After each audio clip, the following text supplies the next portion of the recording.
I'm about to rank every single item in Fortnite Remix from actually useless all the way up to the GOATs of the season. So let's start off with the basics. The assault rifle comes in all 5 rarities. It's a classic of the game. Now, as much as I make conversation about bullet drop being better than Bloom, with Bloom being back, the assault rifle is by far the best AR in the game right now. It has around 181 damage per second, which is significantly lower than a lot of what we've seen before in previous chapters because it's just is what it is, but it's a classic. Everyone knows it feels relatively balanced, but it is always frustrating using it in like the purple and gold rarity when you think it's going to be amazing, and then Bloom just makes you miss 5 shots in a row or something like that.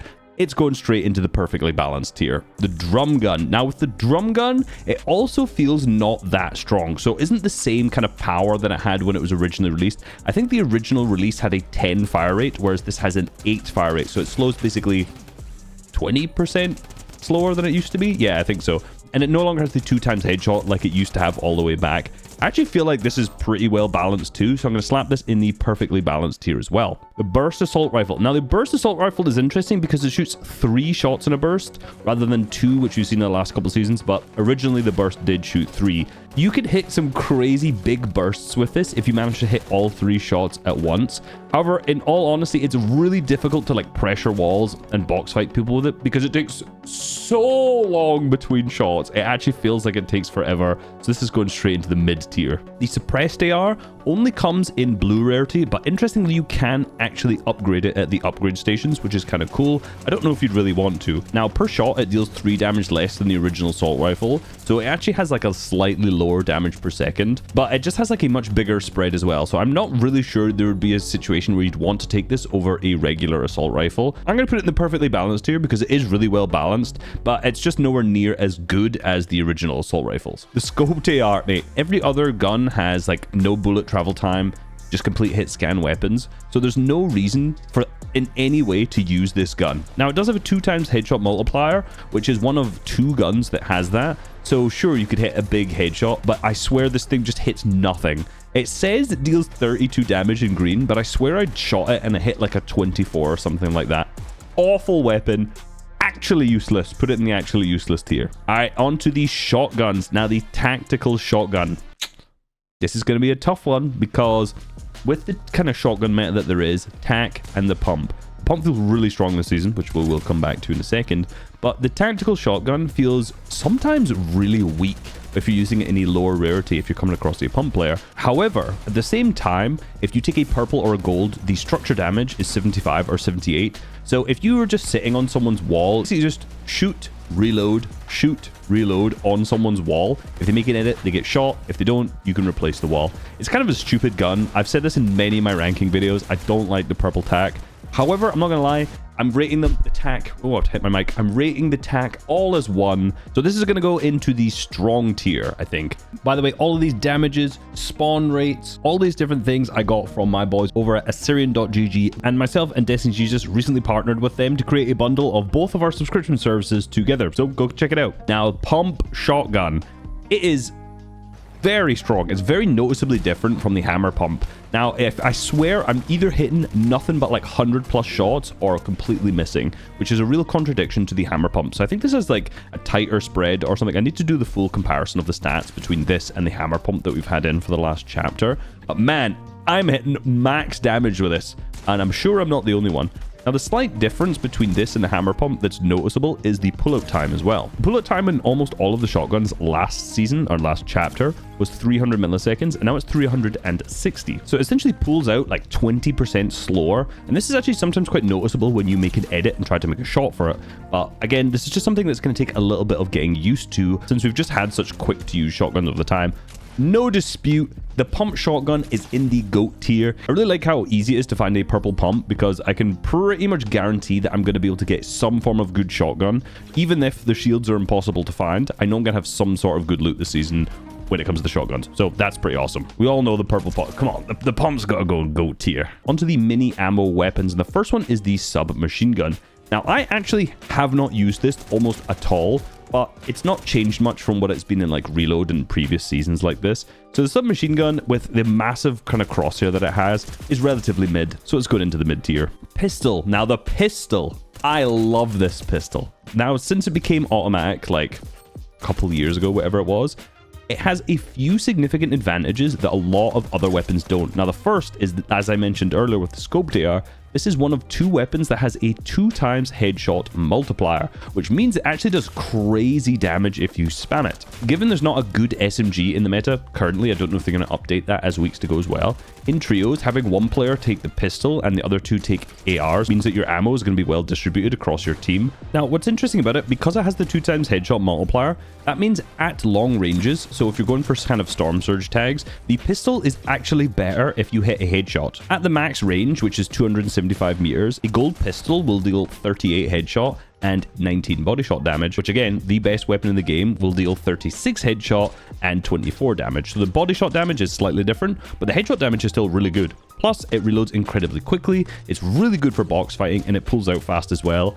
Pistol, surprisingly, in the GOAT tier. I love this gun. Now, the dual pistols, can't say the same for them. The spread on them is just very, very random, very RNG, and obviously it shoots a burst of 2 shots at once because you shoot both pistols at the same time. Now, you can deal huge damage with this, but for the most part, most people aren't going to take these in the mid game because they're just so inaccurate. So cool for the early game, but in all honesty, just mid. Now, the auto sniper. Now, the auto sniper's in. It does around 188 headshot max, I think, in the green rarity, if I remember correctly. I honestly haven't really seen much use of it. I haven't been hit by a single bullet of it. I haven't seen anyone use it. I'm sure in maybe high-level tournaments for getting storm surge damage, this might be really, really strong. But in all honesty, I'm just putting that straight into the mid tier for now. Maybe I will regret it though. Moving on to the heavy sniper. Now, this is not in competitive, so it's not really much of a problem when it comes to wall replacing and all these things. And it's had its structure damage removed down from 375, I think was its original one. I can't remember what it actually was maxed up at. Now it's only 165, so it can break wood, can't really break fully built brick. It's just a sniper in game at the minute. I'm not overly fussed about it. It's going in the strong tier, but I think if it was in comp, I would definitely put it into the nerf in comp because of all of the different plays that you can make with it. Wall replace, pre-edit, drop downs, and all of those kind of things. For the rocket launcher, similarly, the rocket launcher is also not in comp, but I have seen a lot of these really interesting plays that Mr. Savage was doing last night. A lot of the kind of old exploits where you can just rocket into people's boxes, which looks super cool.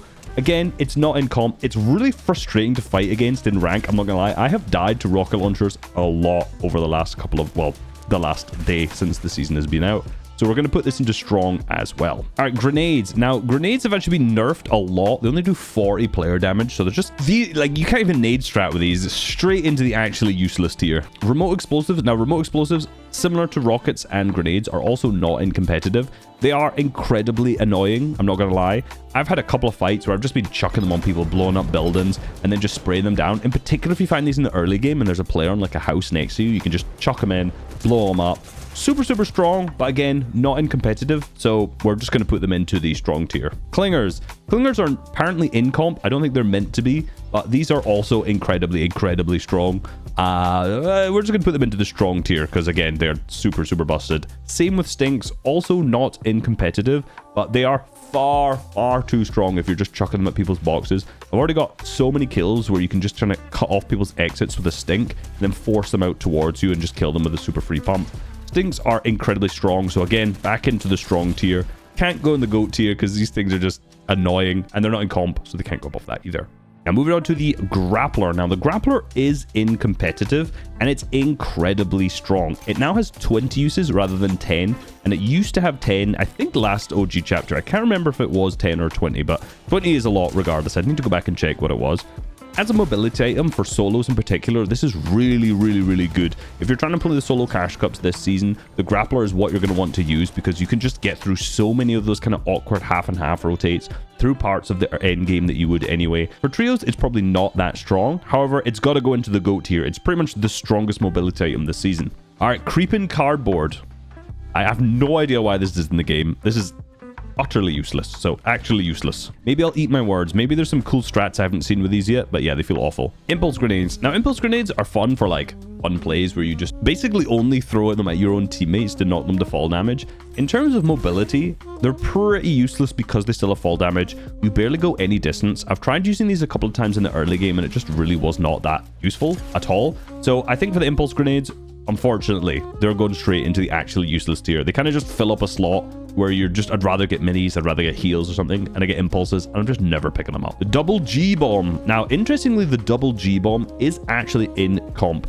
Now, Refsguard must be shaking in his boots right now, seeing that this is in. But is it just the boogie bomb? But obviously you have the Snoop Dogg dance instead. For seasons on seasons, we've had accidentally things like this in comp, and this needs to be removed because if you have good players with boogie bombs, they're going to make annoying plays that are completely uncounterable. So these are going in the nerf in comp please tier. Harpoon gun. I love a harpoon gun. It's been so long since we've had this back. It actually makes fishing viable because using a fishing rod takes far too long. Being able to grab up mats in the kind of late game if you're playing trios, super awesome. Again, something we haven't seen for so long. Wall replacing and kind of drop down plays with it. Yeah, it only has 10 uses, so you have to be really careful about how you use these on other players' builds.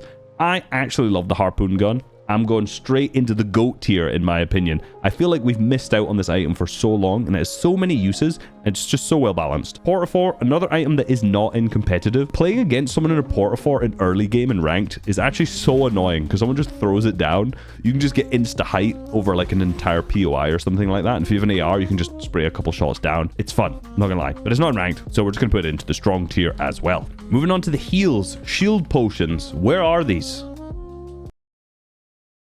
Can't see them anywhere. I feel like they're missing.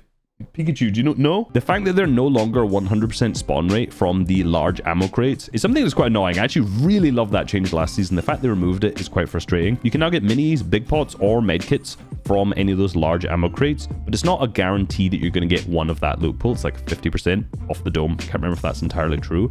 So that with no siphon. So these are obviously essentials. Medkits exactly the same into the essentials as well. I feel like I'm getting too many medkits though. I feel like the spawn rates of medkits and shield potions need to be kind of switched around a little bit there.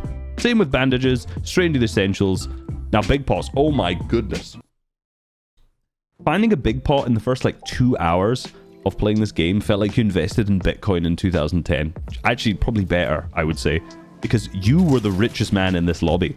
You knew everyone in this lobby is around 150 HP or less, and if you have a good pump, guaranteed 1 pumps. Thankfully, they have since buffed the spawn rates of them. Very thankful. Thank you, Epic, for hearing all of my and everyone else's complaints about that. So, again, into the essentials tier. They could have been in the GOAT tier if the spawn rate stayed the same, though. Bandage bazooka. I really like the bandage bazooka as well. I think it's a super balanced gun. It allows you to make a bunch of storm plays earlier on. Which if you're a team who's going to be rotating in storm and trying to avoid storm sickness like I will be if we play edge, bandage bazooka plays a massive part in that strat. So I definitely think that's going to be one. It's in the essentials, might be in the GOAT tier, but it's a heal, it's in the essentials. And chug jug, very similar to that. Get that into the essentials tier 2. Now on to the traps. Now these are very strange because if you played for like the entire day, you probably haven't seen a few of these. Now, these spawn from the supply drops that come down, and it's interesting because you can either get the launch pad as a trap item or as a throwable. Now, as a throwable, it obviously takes up an inventory slot and you can carry 2. However, without Flowberry Fizz, they seem relatively underwhelming. Like the few times I've had launch pads, obviously I'm not playing them in tournaments. If I was in a tournament, it would be completely different because you can use them for like, you know, cut off first moving zone or something like that. But if you don't have a launch pad, it feels relatively underwhelming with how far they go in comparison to the last few seasons, which I find very interesting. So the trap version of the launch pad, which I haven't even seen yet, so I don't actually know if this is in the game yet. If it's not, you know, tell me. That's going into the GOAT tier. You got to chuck that up there. Launch pads throwable though. We're putting that into the strong tier at the same time. Crash pads. Now the crash pads have returned. I don't know if you can do the build destruction exploits with them. However, the main downside of the crash pads right now is that you find these in a stack size of 1. So in all honesty, finding these, you just feel very underwhelmed all of the time. So if they dropped in a larger stack size, these would be super good, but they don't. They drop in a stack size of 1. They're going into the mid tier. I will say, once I test a couple of things, they could be much higher than that, but that's what they are right now. Cozy Campfire. Again, this can be incredibly strong for heal-offs, but they feel almost impossible to find. They spawn at a 0.5% on floor spawns and like a 6% from llamas, so good luck finding one of these. Obviously, they're really strong, but they're impossible to find, it would seem like. So if you find one, really good for heal-offs, but just generally incredibly difficult to find. Damage traps. Now, yes, damage traps are in the game. But again, only a 6% spawn rate from llamas, so good luck finding one of these in tournaments. So I don't know how many llamas you're opening, but the chances of you finding a trap are incredibly low, which is cool. It's kind of like a little fun item. Usually I'd put these in the nerf tier, but because they're so rare, I'm just going to put them into perfect. On to the fish, small fry, essentials. Obviously the essentials. Floppers, also essentials. Rusty can, I mean... Sure, obviously the rusty can is useless. Mythic goldfish. You know, it's really funny because the mythic goldfish, if you used it in reload, it's not that good. It's actually really difficult to use, but it's hella satisfying. So of course, you know, it's going into perfect. Spicy fish. Now, spicy fish can be fished up from fishing spots at a very rare rate. So currently it's a 14% spawn rate in competitive, so in duos to get one, which is really unlikely to find a spicy fish. Now, the actual movement of them is really, really good. So yeah, the spicy fish will go into the perfectly balanced tier, but I want more. Now, slurp fish are also in the game. I don't think you can fish these. I'm not entirely sure, but I have opened a cooler chest and found one from there, which is obviously super good, especially given the fact that big pots were so rare, or potentially still are so rare. So slurpfish are so good, but again, you can't find them. And the slurpfish also is going to go into the perfectly balanced tier. It just is what it is. On to the big ones, the mythics in the loot pool. Snoop Dogg's drum gun. So the Snoop Dogg's drum gun does have an increased fire rate over the regular drum gun. It has a 10 fire rate instead of an 8. So this is actually the OG fire rate of the mythic drum gun back before, but it still doesn't have that 2x headshot multiplier. It also is not that good at range. It's really difficult to hit anyone at range with it at all. So it can be overpowered in a few certain circumstances, but I haven't either seen it to be overpowered or really felt it, like someone using against me, that it was overpowered. So we're going to go into the strong tier. It is incredibly good and definitely worth picking up though. I'm sure there's a lot of controller players who are loving it this season. Next one is the Meowdus Piao rifle. Funny name. It has an insane amount of bloom and RNG, but for a surge weapon, it's really good because it has the highest amount of single damage shot of any gun in the game. So for stacked trios tournaments, like trios finals, landing up to the top right of the map and grabbing this will be really, really strong. But yeah, the bloom on it is really large, so it has a really big spread. It's a lot of randomness. I have been absolutely fried by this. I have not fried anyone. That's definitely a skill issue on my part. It is the strongest rifle in the meta right now. So for that alone, and the fact you can get some crazy beams at mid-range, as long as you don't let the bloom go on for too long, this is going into the GOAT tier. It's super, super good. And finally, TNTina's Kaboombo. Now the Kaboombo feels incredibly strong. It's one of those really frustrating items that if someone hits you with it, you're going to get frustrated. For Surge, again, this is incredibly strong, but it takes up an inventory slot for something that's, you know, you can deal like 115, 130 damage, I can't remember off the dome, if you hit someone directly with it, which is strong, but it can apply basically no pressure. You're probably going to want to carry heals because it's so easy to get tagged instead. So despite the fact that this is really strong, and I see this going well in like cash cups, in cash cup finals in particular, I'm going to put this into the please nerf tier because it is really annoying. This covers specifically the balance and how strong they are for the competitive season. But if you actually want to know what is the best competitive season of all time, you can click the video on screen right now.